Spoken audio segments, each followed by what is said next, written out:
Hello, my dear students. Welcome back to my channel Scholarly Minds, and I hope that you all are doing great. So, guys, इस video के अंदर BEGLA 135 यानी कि जो आपका paper है ना, इंग्लिश इन डेली लाइफ वाला, इसके इम्पॉर्टेंट क्वेश्चंस को विद आंसर्स हम यहाँ पे कवर करेंगे। ये जो वीडियो है वो स्पेशली जून 2025 के एग्ज़ाम के लिए मैं बना रही हूँ, ताकि जून सेशन में जो भी स्टूडेंट्स एग्ज़ाम देने वाले हैं उनकी इस एग्ज़ाम की तैयारी काफ़ी अच्छे तरीके से हो सके। एंड हमारे पास आपका ये जो कोर्स है ना, इसका गेस्ट पेपर भी अवेलेबल है। सो अगर आपको BEGLA 135 का गेस्ट पेपर परचेज़ करना है तो आप बाय पेइंग ₹49 डिस्क्रिप्शन में दिए हुए नंबर पे हमें मैसेज करके आप उसको ख़रीद सकते हैं। ठीक है गाइस। सो देखो, ये आपको यहाँ पे मैं आपको ना क्वेश्चन पेपर दिखा देती हूँ पहले। ये जो आपका क्वेश्चन पेपर है 135 वाले कोर्स का, इंग्लिश इन डेली यूज़ है ना, डेली लाइफ है, ये 2024 वाले में ना मिसप्रिंट हो रखा है। आपको मैं ये पूरा का पूरा पेपर यहाँ पे सॉल्व करवाऊँगी एकदम अच्छे तरीके से। हर एक जो पॉइंट है, किन चीज़ों का आपको ध्यान रखना है आंसर करते वक्त, वो सब मैं आपको यहाँ पे बताऊँगी। ठीक है, तो आपको वीडियो को पूरा एंड तक देखना पड़ेगा। अगर आप वीडियो को पूरा लास्ट तक देखोगे तो आपको एक पूरा कंप्लीट जो पेपर है वो बहुत ही अच्छे तरीके से समझ में आ जाएगा। एंड इसी वाला जो मतलब पेपर है ना, इसके कुछ ओल्डर वीडियोस भी पड़े हुए हैं चैनल पे, तो आप उनको भी देख सकते हैं। सो गाइज़, आपके एग्ज़ाम में जो पहला आपका क्वेश्चन आने वाला है वो पैसेज का क्वेश्चन आएगा, जहाँ पे आपको एक पैसेज दिया जाएगा, जैसे कि ये वाला जो पैसेज है देखो। ठीक है, इसको आई थिंक 5 स्मॉल पैराग्राफ्स में बांटा होगा, D and E। Total 5 small paragraph होंगे इस पैसेज के अंदर। फिर इसी पैसेज में से आपके लिए कुछ क्वेश्चंस होंगे, है ना। तो ये सारा पैसेज पे बेस्ड रहने वाला है। सो अभी यहाँ पे गाइस ध्यान दो क्या, कि जो पहला क्वेश्चन है वो मेरा पैसेज का है, तो उसे मैं कैसे करूँगी, क्योंकि वहाँ से ही मुझे मार्क्स मिलेंगे। एक चीज़ मैं आपको बताती हूँ कि आप है ना पहले सारे के सारे क्वेश्चंस को पढ़ लेना। तो जब आप सारे क्वेश्चंस को पढ़ लोगे ना, तो आपको आइडिया लग जाएगा कि आपको किन चीज़ों पे फोकस करना है। ठीक है, कि जब आप रीडिंग करोगे तो आपको किन चीज़ों पे फोकस करना है वो कैसे आपको पता लगेगा, जब आप क्वेश्चंस को पढ़ लोगे। ठीक है, तो जैसे ही आपको पैसेज मिलेगा आप उसके सारे क्वेश्चंस को पढ़ लेना। उसके बाद फिर पूरे के पूरे पैसेज को आप केयरफुली रीड करना। एंड आंसर राइटिंग करते वक्त आपको क्या करना है, कुछ पॉइंट्स आपको ध्यान में रखने हैं। ठीक है, जैसे कि जब आप आंसर्स लिख रहे हो तो आंसर लिखते वक्त आपको शॉर्ट सेंटेंसेस का यूज़ करना है, और पैसेज का आप एज इट इज़ उठा के नहीं लिख सकते। ठीक है, पैसेज में से एज इट इज़ उठा के आपको नहीं लिखना है, बल्कि आपको क्या करना है, अपने सेंटेंसेस बताने हैं आंसर्स में, अपने खुद के वर्ड्स का यूज़ करना है, और ग्रामर वगैरह का आपको ध्यान रखना होगा। तो इस तरीके से आपका पहला क्वेश्चन कंप्लीट हो जाएगा। फिर बात करते हैं दूसरे क्वेश्चन पे, कि अब एग्ज़ाम में जो दूसरा क्वेश्चन है वो क्या है। तो आपको एक क्वेश्चन दिया जाएगा जिसमें आपको 250 वर्ड्स में कुछ पैराग्राफ या कुछ ऐसा लिखना होगा, मतलब आर्टिकल टाइप का। तो क्वेश्चन है, write in 250 words about how to manage time effectively, कि टाइम को हम इफ़ेक्टिवली कैसे मैनेज कर सकते हैं। And what are the consequences of prioritising your goals effectively, कि अगर हम अपने गोल्स पे, ठीक है, तो बेसिकली पूरा का पूरा जो हमारा पैसेज है जो अब हमें लिखना है, ठीक है, आर्टिकल जो हमें लिखना है, पैसेज मैंने गलत बोल दिया गाइस, हमारा क्या है, ये पैराग्राफ है। ठीक है, तो जो भी हमारा कंप्लीट पैराग्राफ है उसको लिखते वक्त हम कौन कौन से पॉइंट्स को इंक्लूड करेंगे। तो हमारा जो टॉपिक है वो किससे रिलेटेड है, टाइम मैनेजमेंट से रिलेटेड है। ठीक है ना, इसी से ही देख लो एक बार क्वेश्चन को आप लोग, how to manage time effectively, time को कैसे हम मैनेज कर सकते हैं। तो आपको कुछ जैसे मतलब आप शुरुआत करोगे टाइम मैनेजमेंट के बारे में बताते हुए कि जो टाइम मैनेजमेंट है वो हमारा एक बहुत ही ज़्यादा असेंशियल स्किल होता है, यानी कि काफ़ी ज़्यादा इम्पॉर्टेंट स्किल होता है, जो कि हमें ऑर्गेनाइज रहने में, ठीक है, इससे हम ऑर्गेनाइज्ड रहते हैं, हम प्रोडक्टिव हो जाते हैं, है ना, हमारा जो काम है वो जल्दी जल्दी होने लग जाता है। आप इस सब के बारे में बताएंगे कि हम कैसे अपने टाइम को मैनेज कर सकते हैं, हमें एक और इम्पॉर्टेंट चीज़ क्या करनी है, हमें अवॉइड करना है डिस्ट्रैक्शंस को, जो भी डिस्ट्रैक्शंस हैं, और अपने जो गोल्स हैं, ठीक है, जो भी हमारे गोल्स हैं उन्हें हमें क्या करना है, प्रायोरिटाइज़ करना है, ठीक है। तो गोल्स को जब हम प्रायोरिटाइज़ करेंगे तो हम टाइम को इफ़ेक्टिवली मैनेज कर पाएंगे and it will become highly positive for us, है ना। तो ये सारा आपको टाइम मैनेजमेंट के पैराग्राफ के अंदर ये सारी डिटेल्स आप बताएंगे। फिर दूसरा, जहाँ पे आपको अपनी फेवरेट मेमोरी बतानी है अबाउट योर पेरेंट्स और योर ग्रैंड पेरेंट्स या पेरेंट्स के बारे में आपकी कोई भी जो फेवरेट मेमोरी है आप उसे डिस्क्राइब कर सकते हैं। तो देखो, पहला क्वेश्चन आपका पैसेज का हो गया, जो कि आप कर लोगे ईजिली, आप उसको करके पास हो सकते हो। फिर जो आपका दूसरा क्वेश्चन है वो 250 वर्ड्स में आपको जो है डिस्क्राइब करना है गोल्स के बारे में, क्या कॉन्सिक्वेंसेज होते हैं, तो आप वो डिस्क्राइब करोगे इन 250 वर्ड्स। सो यहाँ पे गोल्स आपने बता दिया। फिर अपने एक करना है, तो एक ग्रैंड पेरेंट्स वाला कैसे करोगे, कुछ पॉइंट्स आप लोगों को बता देती हूँ। अगर मतलब अगर पेरेंट्स से जुड़ा हुआ या फिर ग्रैंड पेरेंट्स से जुड़ा हुआ कोई क्वेश्चन आ जाता है, सो आप उसमें कोई भी अपनी मेमोरी बता सकते हो। आप शुरुआत कर सकते हो like one of my favourite memories with my grand parents is the summer I spent eight their village when I was 10 years old. तो जब हम छोटे होते थे तो हम गांव जाते थे, वहाँ पे अपने दादा दादी के साथ टाइम स्पेंड करते थे एंड एवरी मॉर्निंग हम जल्दी उठते थे, वॉक पे जाते थे, फील्ड्स में जाते थे और वो हमें टेल्स वगैरह कहानियाँ सुनाते थे, हमें प्लांट्स एनिमल्स इन सब के बारे में बताया करते थे, काओ। तो पूरा आप एक विलेज का सीन फिर उसमें डिस्क्राइब कर सकते हैं। तो आपको क्या करना है, इस तरीके से ही एक डिस्क्रिप्टिव पैराग्राफ लिखना है, ठीक है। सो क्वेश्चन नंबर 1 आपका पक्का हो गया ना।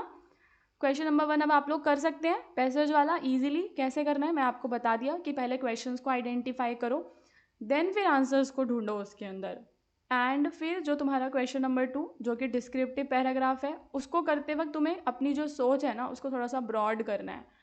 अभी ग्रैंड पेरेंट्स के बारे में था, अब उसको मैंने क्या करा, उसको विलेज से कनेक्ट कर दिया, तो फिर उसमें मैं विलेज का सारा डिस्क्राइब करने लगूंगी।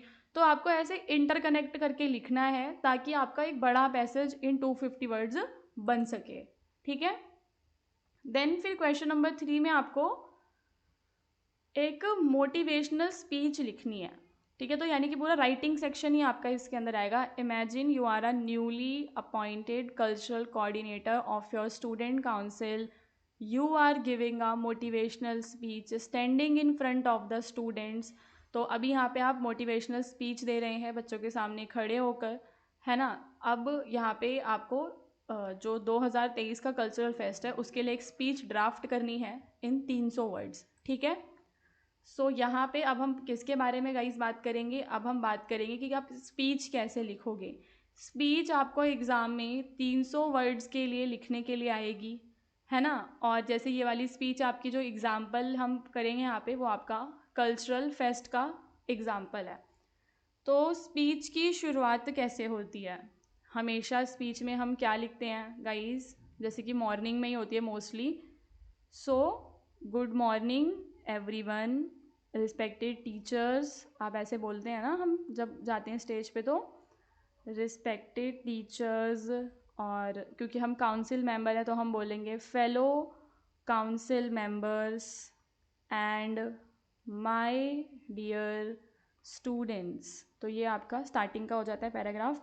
फिर आप अपनी स्पीच को शुरू करते हैं, ठीक है। पूरी उसके अंदर बताते हैं कि like it is an honour and it is an great pride की बात है कि आज हम यहाँ पे स्पीच देने के लिए मैं आई हूँ and I am field with excitement. तो मेरे अंदर एक्साइटमेंट है, एंथुजियाज्म है, और मतलब क्योंकि मैं आप सभी की कल्चरल कोऑर्डिनेटर हूँ, तो मैं बताती हूँ कि मैं पैशन के साथ, डेडिकेशन, फेयरनेस के साथ आगे काम करूँगी। एंड जब आप पूरा स्पीच को डिस्क्राइब कर दोगे तो आपको लास्ट में, क्योंकि देखो कल्चरल दूसरी ही स्पीच आएगी, टॉपिक तो सेम नहीं आएगा ना, लास्ट में आप बोल देंगे thank you and let's make this fest, क्योंकि फेस्ट के लिए तो हम एक लाइन जोड़ सकते हैं, let's make this fest unforgettable, ठीक है। चलो इस फेस्ट को अनफॉरगेटेबल बनाते हैं। At last you can also say जय हिंद, क्योंकि कल्चरल प्रोग्राम्स होते हैं, रिपब्लिक डे का प्रोग्राम है, इंडिपेंडेंस डे का प्रोग्राम है, तो वहाँ की स्पीच में हम जय हिंद कह सकते हैं। ठीक है, तो थर्ड क्वेश्चन हो गया, समझ गए गाइस थर्ड क्वेश्चन। फिर आपका चौथा क्वेश्चन है, your exams are approaching and you want your friend to accompany your for a group study at your place. तो यहाँ पे आप चाहते हो कि क्योंकि एग्ज़ाम पास में आने वाले हैं तो आपको अकम्पनी अपने दोस्त को बुलाना है ग्रुप स्टडी के लिए। तो आपको यहाँ पे गाइस क्या करनी है, डायलॉग राइटिंग करनी है। So write a dialogue between two friends suggesting time, venue, subjects and the relevance of studying together. तो आपको उसमें टाइम, वेन्यू ये सब बताना है, इसके बारे में बात करनी है। एंड 10 टर्न्स में आपको क्या लिखना है गाइज, डायलॉग लिखना है। तो यानी कि एक क्वेश्चन आपका किस पे आने वाला है, डायलॉग राइटिंग पे, समझ गए। सो अभी हम लोग डायलॉग राइटिंग कैसे करेंगे, आप शुरू कर देंगे ऐसे करके, जैसे मान लो कि कोई फ्रेंड है, उसका नाम है रवि, ऐसे लिखना, फिर आगे उसका सेंटेंस लिखना कि वो क्या बोल रहा है। तो वो कह रहा है हे अनुज, हे अनुज। अब जैसे हम गैप लेते हैं बोलते वक्त तो एक कॉमा आएगा, hey Anuj exams are coming up fast, क्योंकि एग्ज़ाम के बारे में बात हो रही है ना, are exams are coming up fast, I was thinking like क्या मैं सोच रहा हूँ, हम ऐसे डैश डाल के लिख सकते हैं, how about we do a group study session, क्योंकि बात किसके बारे में हो रही है गाइस, ग्रुप स्टडी सेशन के बारे में हो रही है, एट माई प्लेस। तो नाउ क्योंकि वो क्वेश्चन पूछ रहा है तो डायलॉग में हम लास्ट में क्वेश्चन मार्क लगाएंगे। ठीक है, फिर अभी उसका फ्रेंड अनुज रिप्लाई करेगा। अनुज क्या बोलेगा, जैसे कि वो बोलेगा, हाँ that's sound great, that's sound great idea, ये एक ग्रेट आइडिया है, तो हम यहाँ पे एक्सक्लेमेटरी मार्क लगा देंगे। एंड फिर रवि उसको डेट वगैरह वो डिस्कस करेंगे कि कब हम करने वाले हैं। तो रवि बोलेगा, हाउ अबाउट दिस सैटरडे, इस तरीके से वो क्वेश्चन पूछेगा। फिर आगे वो ऐसे आप पूरा डिस्कशन तैयार कर सकते हो जिसमें वो एक दूसरे को टाइम बता रहे हैं, like we can start around 10 AM and go until 4 PM और we will take short breaks in between। फिर अनुज बोलेगा परफेक्ट, तो एग्जैक्टली, परफेक्ट, ग्रेट आइडिया, कुछ मैं आपको वर्ड्स बता देती हूँ जो आप इसके अंदर यूज़ कर सकते हो। ठीक है, जैसे कि एग्जैक्टली वर्ड हो गया, ग्रेट आइडिया है ना, एब्सोल्यूटली यूज़ कर सकते हो आप। ऑसम, कुछ चीज़ अच्छी है तो आप डायलॉग राइटिंग में ऑसम वर्ड यूज़ करोगे। एंड और क्या हो सकता है गाइज, हाँ परफेक्ट भी हो सकता है, जैसे वो टाइम डिसाइड करें तो देखा हाँ परफेक्ट, ये सही है, ट्रू, इस तरीके के वर्ड से आप शुरू कर सकते हो डायलॉग को। ठीक है, आई होप कि आपको समझ में आ रहा होगा कि डायलॉग राइटिंग आपको कैसे करनी है, 10 टर्न्स में आपको डायलॉग राइटिंग करनी है। अभी यहाँ पे आपको, जैसे कि जब मैं चौक बोलती हूँ ना, ठीक है, चौक बोलती हूँ तो चौक में एल साइलेंट होता है, तो आपको सिमिलरली यहाँ पे जो वर्ड्स गिवन हैं इन सारे वर्ड्स में से आपको ना साइलेंट वर्ड को ढूंढना है। जैसे कि वेज, क्या वेज में कुछ साइलेंट है, यस, वेज में क्या साइलेंट है, डी साइलेंट है। क्राफ्ट में कुछ भी साइलेंट नहीं है, रॉन्ग, या रॉन्ग में आपका डब्लू साइलेंट होता है। उसके बाद एम्प्टी में कुछ भी साइलेंट नहीं है तो इसको छोड़ देंगे। फिर आपका कॉम है, इसको कॉम मतलब बी इसमें साइलेंट होता है। फिर आपका प्लमर होता है तो उसमें बी साइलेंट होता है। दैट, इसको हम दैट पढ़ते हैं तो इसमें बी साइलेंट होता है। एंड बिगिन में कुछ भी साइलेंट नहीं है। तो कौन कौन से 5 वर्ड्स अभी हमने देखे जिसमें साइलेंट लेटर था, एक था तुम्हारा वेज, वेज में डी साइलेंट है, ठीक है। दूसरा तुम्हारा रॉन्ग, रॉन्ग में डब्लू साइलेंट है। तीसरा है तुम्हारा कॉम, कॉम में बी साइलेंट है। चौथा तुम्हारा प्लमर, इसमें भी बी साइलेंट है। एंड लास्ट है तुम्हारा डेट, एंड इसमें क्या साइलेंट है, बी साइलेंट है। तो हमें 5 वर्ड्स ढूंढने थे, तो इस तरीके से भी आपको एग्जाम में आ सकते हैं। ये वाले वर्ड्स ना रिपीट भी हो जाते हैं कभी कभी, सो प्रीवियस ईयर के हमने कर लेना है। इसके बाद अगला है you have been asked by your college to write an article on the life of a reporter. तो एक रिपोर्टर की लाइफ पे तुम्हें क्या लिखना है, आर्टिकल लिखना है।